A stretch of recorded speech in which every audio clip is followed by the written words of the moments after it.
नेपाली क्रिकेटमा विकसित भइरहेको पछिल्लो घटनाक्रमले हामीलाई निकै दुखी बनाएको छ।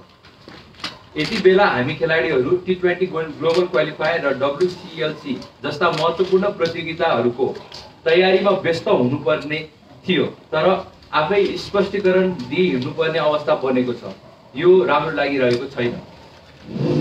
तर नेपाल क्रिकेट सङ्घको पछिल्लो निर्णयपछि धेरै पत्रकार साथीहरूले चासो राख्नुभयो, हाम्रो धारणा माग्नुभयो। क्रिकेट सङ्घको पत्र आओस्, त्यसपछि आफ्नो धारणा राख्ने भन्ने थियो।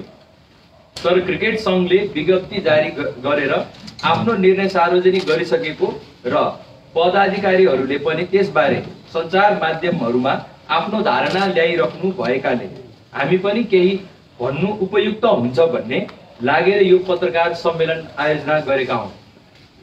नेपाली क्रिकेट कुन अवस्थाबाट आज यो स्थितिमा आयो, हामी खेलाडीहरूले कस्तो कठिन अवस्थामा पनि क्रिकेट खेलिरह्यौँ, तपाईँहरूलाई भनिराख्नु नपर्ला। हामीले कहिले के पाउँछौँ भनेर हेरेनौँ, तलब आउँछ कि आउँदैन, सेवा सुविधा के पाउँछौँ सोधेनौँ, खोजेनौँ। हामी खेलाडीहरूको एउटै लक्ष्य हुन्थ्यो र आज पनि छ, कसरी मैदानमा राम्रो प्रदर्शन गर्ने, देशलाई जिताउने, सारा नेपालीहरूलाई खुसी दिने।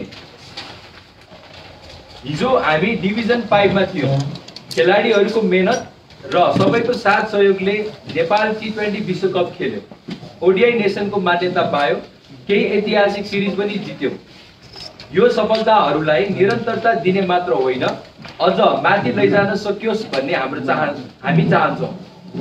तर यसका लागि मैदानमा खेलाडीहरूको मेहनतसँगै मैदान बाहिर पनि त्यही अनुसार वातावरण बनोस् भन्ने चाहन्छौँ।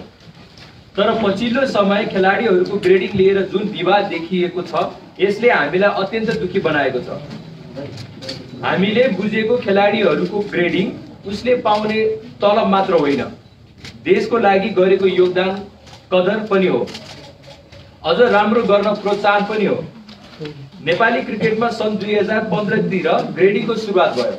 हामीले बुझेसम्म नेपाल T20 विश्वकपमा पुगेपछि ICC ले प्लेयर्स बेनिफिट फन्डबाट $50,000 टिमलाई खर्च गर्ने गरी उपलब्ध गराएको थियो।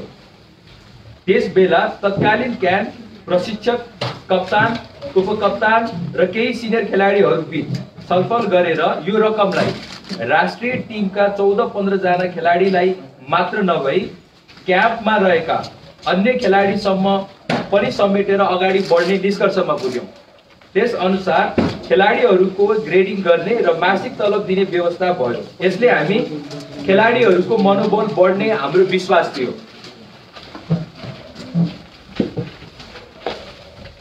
तर त्यसमा समस्या देखिन थाल्यो।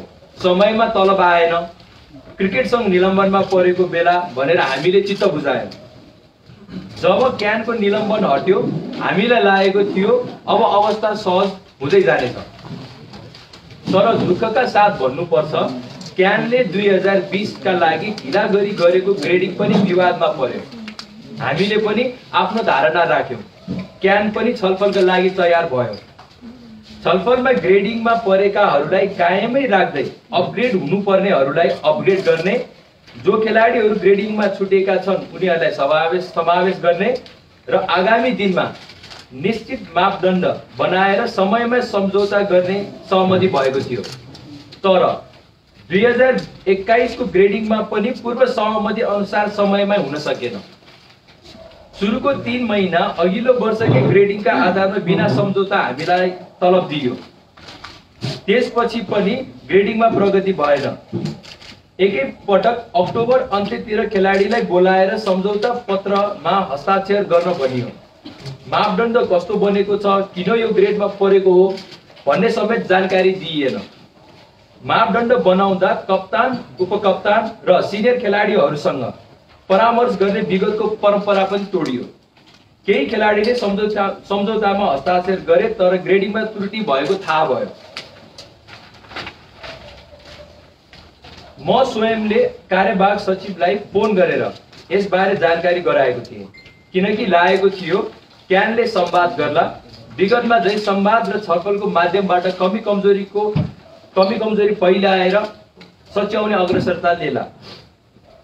क्यानका पदाधिकारीहरूले पनि सार्वजनिक रूपमै स्वीकार गर्नुभएको थियो कि अप्रिल मेमा मापदण्ड र ग्रेडिङ तयार भएको हो, तर अक्टोबरको बोर्ड बैठकमा पेश गरेर पास गरेका कारण यस्तो अवस्था आएको हो। ग्रेडिङ समयमै हुनु पर्थ्यो। जेसुकै कारणले होस् 10 महिना ढिला भइसकेको अवस्थामा राष्ट्रिय टिममा भएका तर ग्रेडिङमा छुटेकाहरूलाई पनि समावेश गरौँ, ग्रेडिङमा पनि आवश्यकता अनुसार सुधार गरौँ र आगामी दिनमा मापदण्ड बनाएर त्यस अनुसार 2022 समयमै सेन्ट्रल कन्ट्र्याक्ट होस्। यसका लागि क्यानले अग्रसरता ल्याओस्। क्यान पदाधिकारीहरूसँग भएको संवादहरूमा पनि त्यही भनेका थियौँ। तर उल्टो सम्झौतामा हस्ताक्षर नगरेको तथा ग्रेडिङमा असन्तुष्टि जनाएको विषयलाई लिएर हामीलाई स्पष्टीकरण सोध्ने काम भयो। जवाब दिनु हाम्रो कर्तव्य थियो। त्यसैले मापदण्डमा भएको त्रुटि सच्याउनु पर्ने मतसहित जवाब दियौँ। टिममा रहेका अरू खेलाडीहरूले पनि ग्रेडिङमा त्रुटि भएको सच्याउनु पर्ने धारणा राखेपछि हामीले क्यानको ध्यान आकर्षण गरायौँ।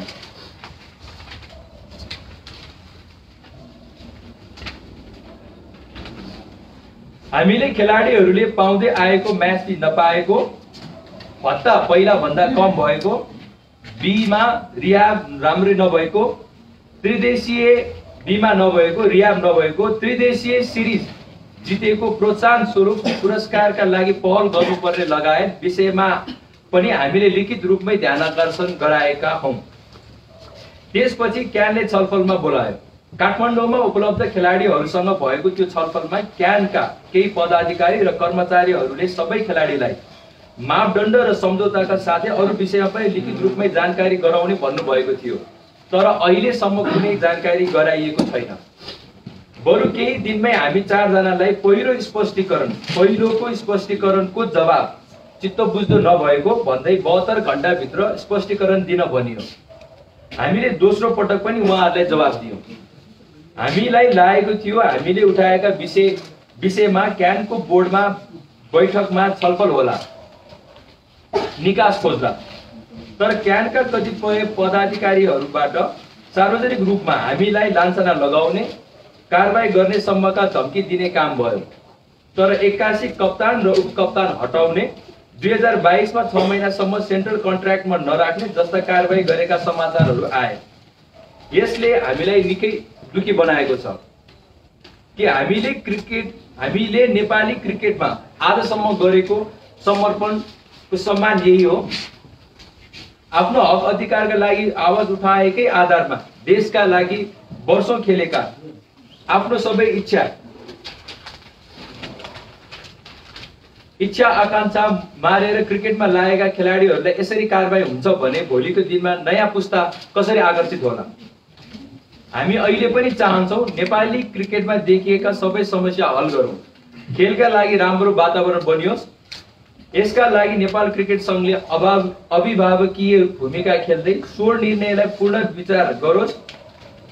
हामी जस्ता क्रिकेट खेलमा भविष्य खोजिरहेका खेलाडीहरूले ब्याट र बल छाड्नु पर्ने दुर्भाग्य अवस्था नबनोस्। यसलाई पुनः विचार गर्नु हुन आग्रह पनि गर्दछौँ। धन्यवाद।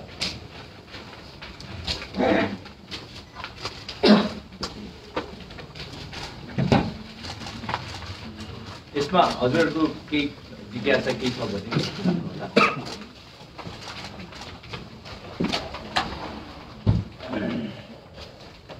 यस्तो भयो। क्रिकेटको पदाधिकारीले चाहिँ हामी ठिक छौँ भन्ने, अनि क्रिकेट खेलाडीहरूले हामी ठिक छौँ भन्ने भयो। तपाईँसँग संवाद भएको रहेछ, कोसँग संवाद भएको र के कुराहरूमा सहमति भएको छ? होइन, हाम्रो छलफल हुँदाखेरि अब कार्यवाहक सचिवज्यू, कोषाध्यक्षज्यू, अब जिएम सिएम हुनुहुन्थ्यो होइन। हामी 7-8 जना खेलाडीहरू थियौँ। त्यो बेला छलफल भएको थियो र उहाँहरूले चाहिँ हामीलाई पत्रचार भन्नाले मापदण्डको ग्रेडिङदेखि लिएर सबै कुराहरू हामी पत्रचार गर्छु इमेल मार्फत भन्नुभएको थियो र हामी त्यही आशमा कुरिरहेका थियौँ। अब वाट नेक्स्ट भन्ने आउला नि त। अब अर्को बिग क्वेसन त होइन, अब तपाईँहरू के गर्नुहुन्छ? त्यो हुन त यसले अब अलिकति पोलिटिकल रूप पनि लिइसकेको जस्तो लाग्यो। जस्तो चाहिँ प्रधानमन्त्रीसँग कुरा पुगिसकेको, प्रधानमन्त्रीले क्यानको अध्यक्षलाई फोनै गरिसकेको भन्ने समाचार आइरहेको छ। तपाईँहरूको अबको स्टेप चाहिँ के हुन्छ?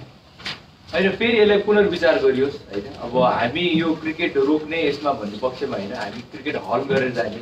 अब क्यान हामी सबै एउटै ठाउँको एउटै परिवार हो होइन। यसलाई चाहिँ बल्झाउनु भन्दा पनि अब इम्पोर्टेन्ट टुर्नामेन्टहरू अगाडि आइरहेको छ, यसलाई सल्झाएर चाहिँ एकै ठाउँमा बसेर फेरि संवादमा आएर यसलाई चाहिँ अगाडि बढाएर चाहिँ निकालोस् भन्ने नै हो। संवाद चाहिँ पहिला होस् भन्ने हो कि क्रिकेट चाहिँ अब सुरु हुँदैछ अघिबाटदेखि होइन। क्रिकेटमा जान्छौँ कि समयलाई तपाईँहरूले हल गरेर मात्रै क्रिकेट खेल्छौँ कि के गर्छौँ? होइन पहिला जति छिटो हुन्छ त्यति छिटो चाहिँ संवादमा आएर यसलाई हल गर्नेतिर लगोस् भन्ने चाहन्छु। यो हल गरेपछि मात्रै हामी क्रिकेटमा जान्छौँ त्यसै बुझ्नुहुन्छ? अनि यो पहिला हाम्रो फोकस भनेको अब अहिले यो संवादमा उहाँहरूले चाहिँ आओस् बोलाओस् भन्ने नै हो। त्यो क्रिकेटमा त एक स्टेप अगाडि नै बढिसक्यो। तपाईँहरू कारवाही मात्रै गरेका छैन कि अर्को क्याप्टेनै नियुक्त गरेर चाहिँ अगाडि बढिसकेको छ। त्यो अवस्थामा तपाईँहरूले चाहिँ के गर्नुहुन्छ भन्ने अनि यसलाई फेरि पुनर्विचार गरोस् भन्ने नै हो। हामी अब योभन्दा अगाडि डिसेम्बर 21 देखिको लागि चाहिँ क्याम्पै सुरु गर्दैछ क्रिकेट सङ्घले। डिसेम्बर 20 सम्म तपाईँहरूको चाहिँ यो विषयमा केही पनि चाहिँ हल भएन भने तपाईँहरू के गर्नुहुन्छ? क्याम्प जोइन गर्नुहुन्छ कि गर्नुहुन्न कि भन्ने क्वेसन छ। हजुर पहिलो सुरुमा त हामी यसमा कन्सन्ट्रेट छौँ, उहाँहरूले आग्रह गरिरहेको छौँ होइन। फेरि पनि पुनर्विचारको लागि पहिला त्यो पक्षमा नै जाउँ भन्ने लाग्छ। त्यो चारैजनाको एउटै भर्सन त होला नि होइन? हजुर हामी टिम हो होइन। अनि एउटा निर्जर चाहिँ तपाईँहरूलाई उहाँहरूले लगाउनु भएको अर्को आरोप भनेको चाहिँ तपाईँहरूले चाहिँ गुट बनाउनु भयो, जसले गर्दाखेरि क्रिकेट एकदम भयो भन्ने छ होइन। अब गुट कसरी बनाए हो त्यो आरोपलाई चाहिँ कसरी के भन्नुहुन्छ? होइन गुटको विषयमा अब मलाई कप्तानी जिम्मेवारी दिएपछि मलाई लाग्दैन कि मैले गुट बनाइराख्नुपर्छ भन्ने। म एउटा टोलीको नेता भइसकेपछि अथवा क्याप्टेन भइसकेपछि मैले गुट बनाउने भन्ने हुँदैन कि मैले समग्र खेलाडीको लिड गर्ने हो। अब गुट यो बाहेक अन्य कसैले गर्छ त्यो मलाई जानकारी छैन, उहाँहरूलाई होला होइन। तर मलाई यस्तो केही पनि जानकारी छैन। कप्तानले अरू खेलाडीलाई बहकाएर हस्ताक्षर गर्न लायो भन्ने कुरा आइरहेको छ। अब अरू खेलाडीलाई बहकाएर यो गर्ने भन्दा पनि हामीले जुन ध्यान आकर्षण गराएका छौँ त्यसमा सबैको सहमति सबैलाई हामीले पत्र दिएर गराएका छौँ होइन।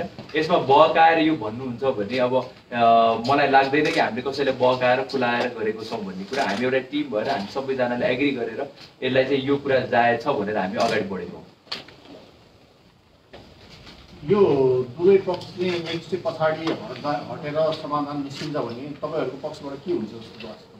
यसलाई फेरि पुनर्विचार गर्नुहोस्। हामी संवादको लागि तयार छौँ होइन। अनि यो जुन कारबाहीदेखि लिएर यो प्रक्रियाहरू यो ग्रेडिङको विषयलाई लिएर वर्गीकरणको विषयलाई फेरि पुनर्विचार गरियोस् भन्ने हाम्रो इच्छा हो। ग्रेडिङको कमजोरी के हो तपाईँको विचार?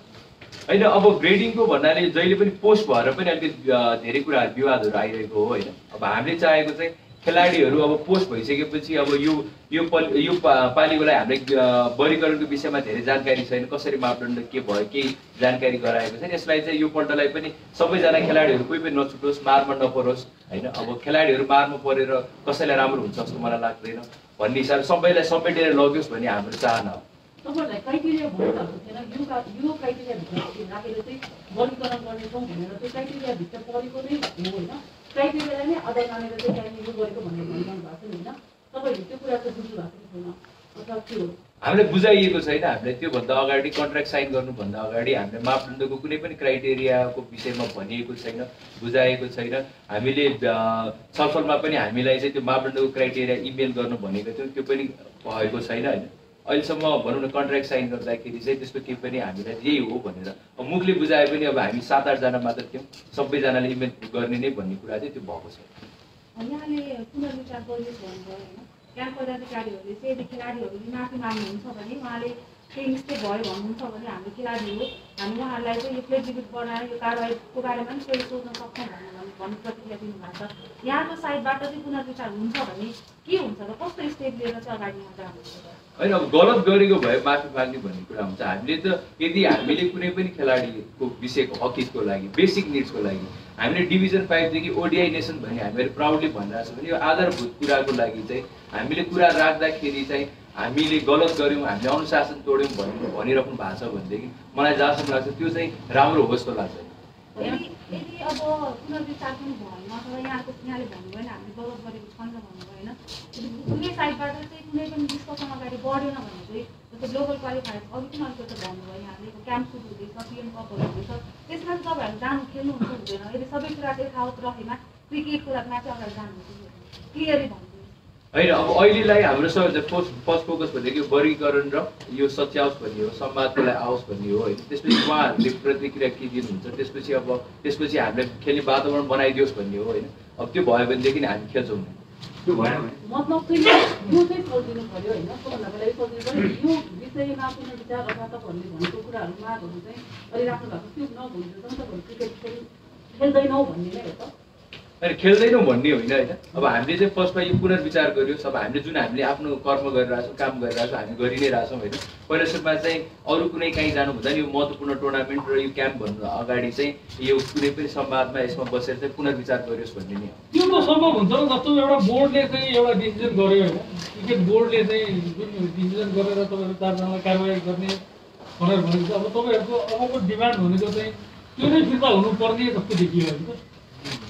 पुनर्विचार गरियोस्, अब फिर्ता हुने नहुने उहाँहरूले फेरि बोर्डमा राखेर गर्नुहुन्छ होला होइन। तर हाम्रो पुनर्विचारमा चाहिँ के त अब भन्दा त यो सबै कारवाही फिर्ता लिनुपर्ने हो कि आदि कारवाही फिर्ता लिनुपर्ने हो कि पुनर्विचार चाहिँ केमा पुनर्विचार? होइन, हामीले यति ठुलो यति नचाहिने अथवा हामीले जुन किसिमको अनुशासन भन्ने कुराहरू गरिरहेको छौँ त्यसको लागि यति ठुलो कारवाही होस् मलाई लाग्दैन होइन।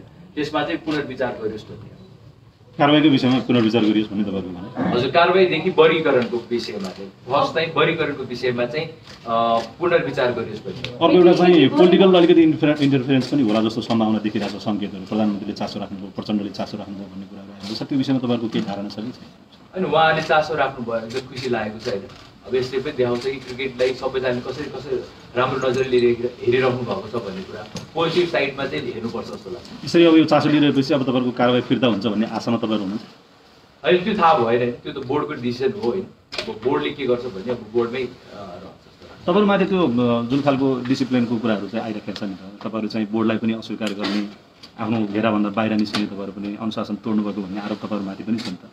त्यो कुरामा चाहिँ तपाईँहरूले धेरै स्पष्टीकरण दिइरहेको जस्तो देखिन्न। अनि हामीले स्पष्टीकरण दिइसकेका छौँ। अब मैले भने हामीले खेलाडीको हकितको लागि बोल्दाखेरि अनुशासन तोडिन्छ भन्ने कुरा चाहिँ मलाई जहाँसम्म लाग्छ अब हो जस्तो लाग्दैन होइन। अब त्यो बोल्न नपाइने, राख्न नपाइने भन्ने कुरा हो त भन्ने नै हो होइन। तर उहाँहरूको भनाइअनुसार त तपाईँहरूको कन्ट्र्याक्टको 1 नम्बरको बुदामा नै चाहिँ मिडियामा गएर बोल्न नपाउने भन्ने नै छ। मिडियामा जानु पऱ्यो भने क्यानको स्वीकृति लिएर मात्रै मिडियामा जान पाइन्छ भन्ने क्लजहरू छ अरे तपाईँहरूको कन्ट्र्याक्टमा भन्ने कुराहरू। त्यो कन्ट्र्याक्ट पहिले सुरुमा त अब त्यो मैले हस्ताक्षर गरेको थिएन, हामीले उपलब्ध पनि गराएको छैन र हस्ताक्षर गरेको साथीहरूलाई कपी पनि गराएको छैन होइन। कपी पनि उपलब्ध गराएको छैन होइन। त्यसले गर्दाखेरि अब यो कन्ट्र्याक्ट अगाडिको कन्ट्र्याक्टमा त तपाईँले साइन गर्नुभएको थियो होला, त्योभन्दा अगाडिको तपाईँले गर्नुभएको छैन होला।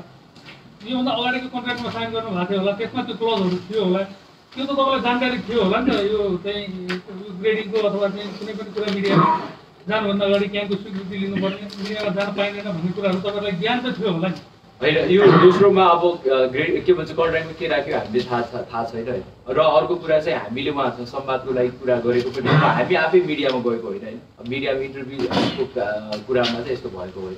त्यसैले गर्दाखेरि अब अरू कुरा गरिराख्नुभन्दा पनि अहिले हाम्रो कुरा भनेको यो वर्गीकरणलाई सच्याओस् भन्ने नै हो भने चाहिँ पुनर्विचार गरोस् भन्ने नै हो है। हस्, थ्याङ्क यू भेरी मच। अर्को एउटा लास्ट क्वेसन है, तपाईँको जस्तो पूर्व क्याप्टेनहरूसँग पनि कुरा हुन्छ होला, यो विषयमा उहाँहरूको धारणा तपाईँले बुझ्नु भएको छ? अनि हामी धेरैजनासँग कुरा गरिरहेको छैनौँ होइन। कतिजनाले चाहिँ होइन ठिक छ राम्रै, अब यो अब अफसोस हो होइन। अब अभिभावकले यसरी गर्नु होइन, तर अब खेलाडीको हकितको लागि बोल्नु राम्रै हो भन्नुहुन्छ। हस्, थ्याङ्क यू। यदि क्याम्पले पुनर्विचार गरेन भने यो विषयमा एलजिबी चाहिँ राख्नु भनेपछि के गर्नुहुन्छ? त्यो बेला हामी डिसाइड गरौँ।